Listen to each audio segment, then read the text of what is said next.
Kemajuan teknologi serta perkembangan media sosial sudah menjadi hal yang sangat erat hubungannya dengan kehidupan manusia. Tak jarang setiap momen atau kesempatan diabadikan kemudian diunggah di sosial media. Tak hanya itu, terkadang ibadah yang sedang dilakukan pun tak luput menjadi bahan unggahan, meskipun kita tidak tahu apa motivasi di balik unggahan-unggahan tersebut. Secara fitrah manusia, pastilah senang jika dirinya dipuji.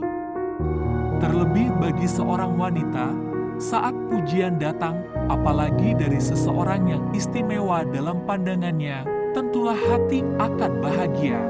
Niat yang ikhlas amatlah diperlukan dalam setiap amal ibadah karena ikhlas adalah salah satu syarat diterimanya suatu amal di sisi Allah. Sebuah niat dapat mengubah amalan kecil menjadi bernilai besar di sisi Allah dan sebaliknya. Sebelum membahas lebih lanjut, apa sih perbedaan antara ria dengan ujub? Ria butuh kehadiran atau tatapan orang lain. Tetapi ujub itu datang dengan diam-diam di dalam hati kita tanpa kita sadari.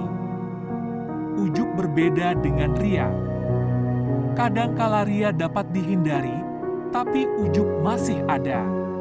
Contoh, kita sholat tahajud diam-diam, tidak ada yang tahu dan tidak kita ceritakan pada orang lain dengan harapan agar tidak ria. Tetapi masih tersembunyi ujub.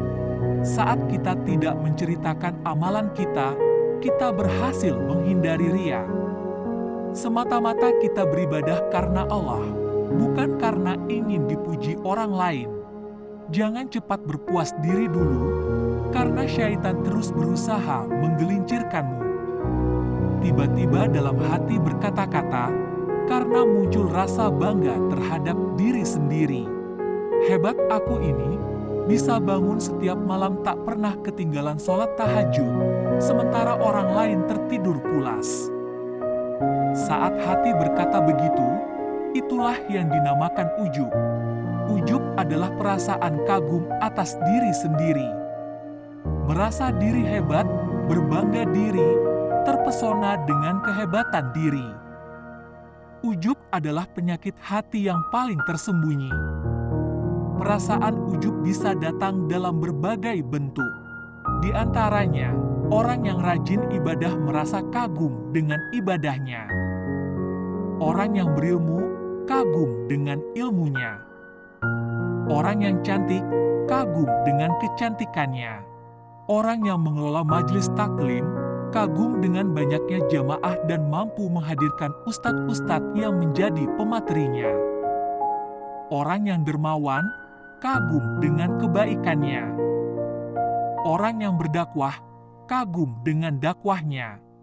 Sufyan ats-Tsauri mengatakan, ujub adalah perasaan kagum pada dirimu sendiri, sehingga kamu merasa bahwa kamu lebih mulia dan lebih tinggi derajatnya dibanding orang lain. Padahal semua kelebihan yang kita dapatkan adalah kelebihan yang kita dapatkan dari Allah. Karena itu selayaknya kekaguman hanyalah kepada Allah, bukan kepada diri sendiri. Dan ingatlah, syaitan akan selalu menggiring manusia untuk masuk ke dalam pikiran berbangga kepada diri sendiri, agar amalan manusia tidak mendapat nilai. Cara mengurangi sifat ujub, setiap kali terbetik di hati tentang kehebatan diri, segeralah istighfar memohon ampun kepada Allah. Menganggap semua kelebihan adalah milik Allah. Berdoa mohon bantuan Allah agar hati kita bisa beribadah dengan ikhlas. Sesungguhnya syolatku, ibadahku, hidupku dan matiku hanyalah untuk Allah, Tuhan semesta alam. Quran Surat Al-An'am 162. Naudzubillahi min zalik, jauhi sifat ujub, jadikan amalan kita 100% karena pengabdian kepada Allah Ta'ala. Setiap kali terbetik di hati tentang kehebatan diri, segera istighfar memohon ampun kepada Allah Ta'ala. Menganggap semua kelebihan adalah milik Allah Ta'ala. Berdoa mohon bantuan Allah Ta'ala agar hati kita bisa beribadah dengan ikhlas. Semoga menjadi ilmu bermanfaat, dan semoga Allah Ta'ala membantu kita mengikis penyakit ujub yang ada di hati. Mudah-mudahan kita mendapat taufik, sehingga kita bisa digolongkan dengan orang-orang soleh.